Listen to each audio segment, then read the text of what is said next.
I also just want to acknowledge the traditional owners of the land that we're meeting on today,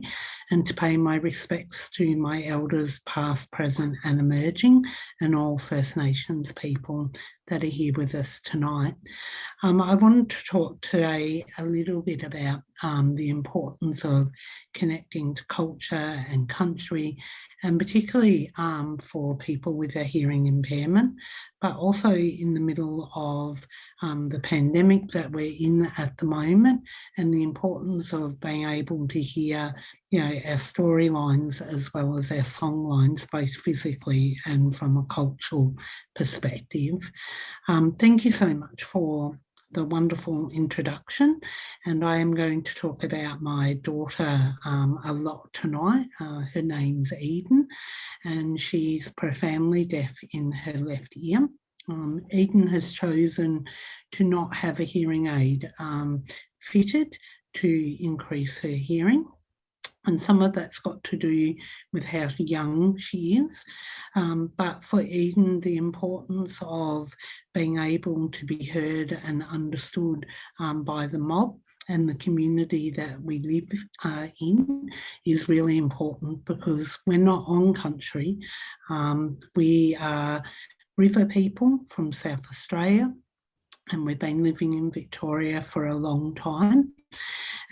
With being off country and being away from her homeland, and also having a hearing impairment, has a huge impact on her ability to connect with her mob and the community that we're in with,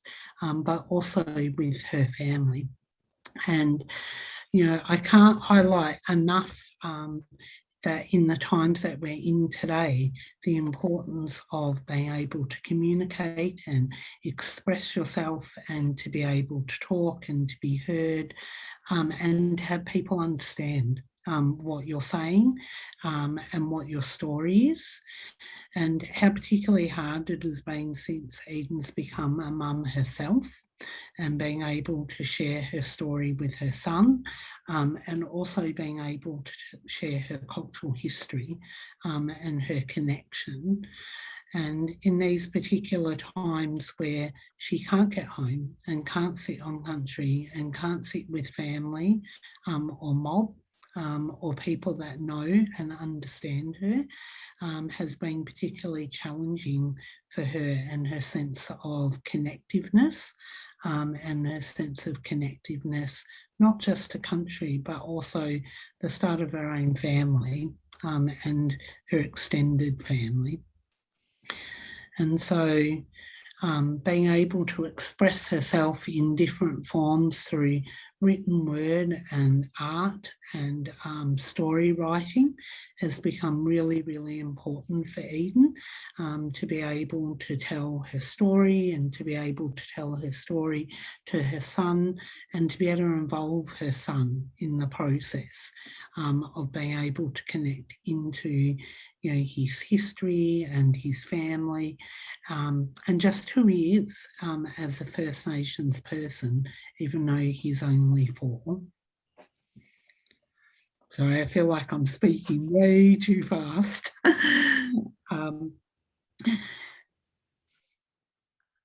I can't express enough for anyone who's part of our mob the importance of us connecting and sharing that experience, and the need to be able to hear and share our stories on a whole heap of different levels, and to be able to do it in a whole heap of different mediums, including through written word and drawing, as well as through being able to verbally express ourselves and to be understood. Because for us as First Nations people, being heard and being able to express ourselves is vitally important. We tell our stories through creative means, and our connection to where we come from is fundamental to who we are as people. And in these times when we can't get home and be able to just sit on country, it's even more important that we have a way to connect and to share, and to share that experience of not only who we are and where we've come from, but also where we're going. It's part of it, the soul and the heart of who we are as people, and it connects us into a wider group of people, and our family lines stretch further than just our mums or dads or aunts or uncles. It's what connects us as a whole, as a community, and why we're very transient quite often as mobs.